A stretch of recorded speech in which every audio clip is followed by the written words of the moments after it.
दूसरे महायुद्ध के बाद सत्ता के दो गुटों का उदय। Emergency of two power blocks after the second world war.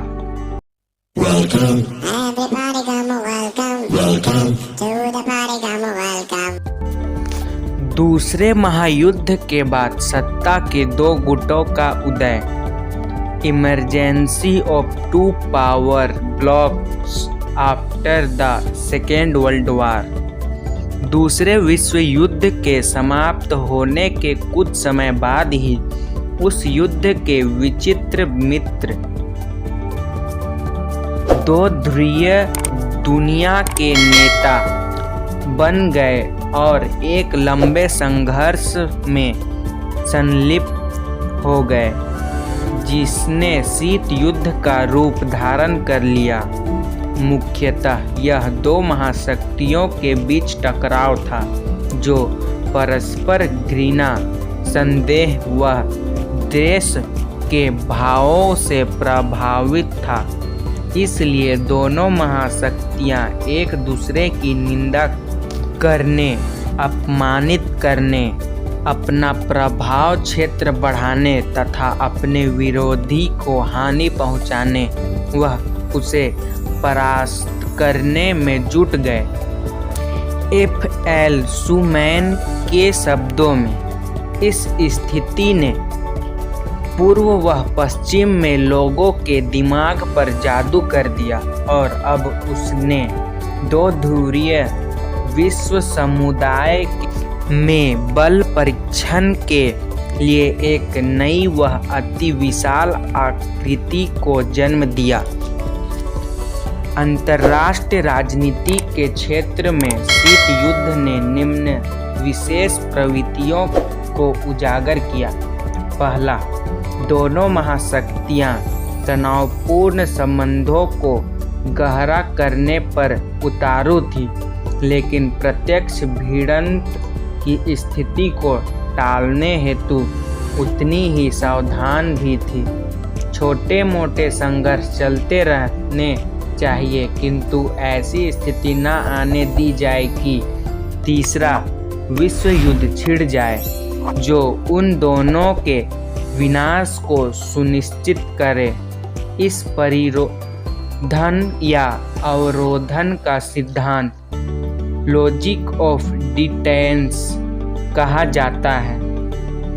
दूसरा, यह सशस्त्र संघर्ष की स्थिति नहीं थी, किंतु दोनों पक्ष कूटनीतिक संग्राम में लगे रहे ताकि अपने विरोधी को यथासंभव चोट या हानि पहुंचाकर अपना पक्ष सबल कर सके तथा विश्व पर मात्र उनका ही वर्चस्व स्थापित हो सके।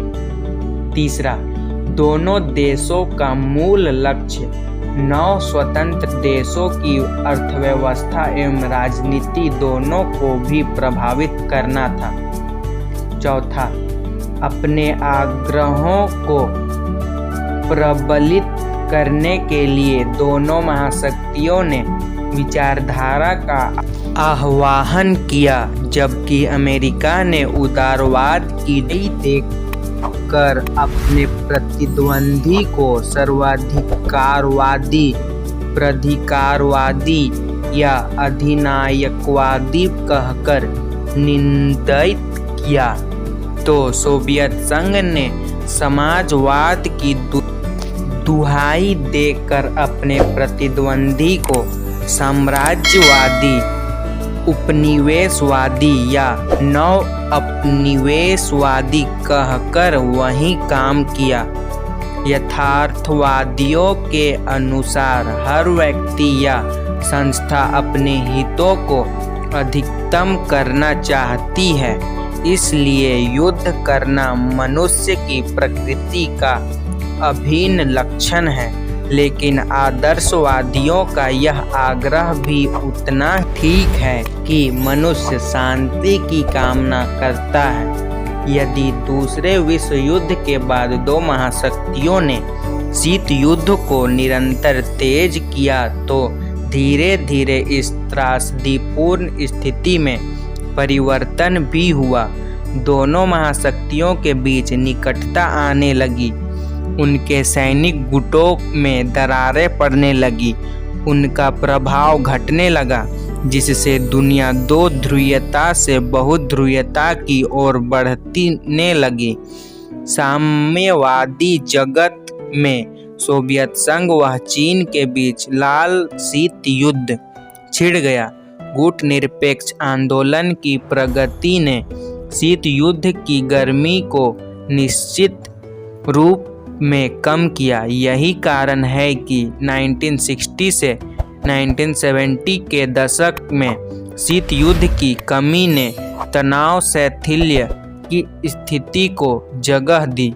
अंतर्राष्ट्रीय राजनीति के क्षेत्र में भी बदलाव आ गया। जो हालात पिछले दशक में थे, इस दशक के हालात उससे काफ़ी भिन्न हो गए।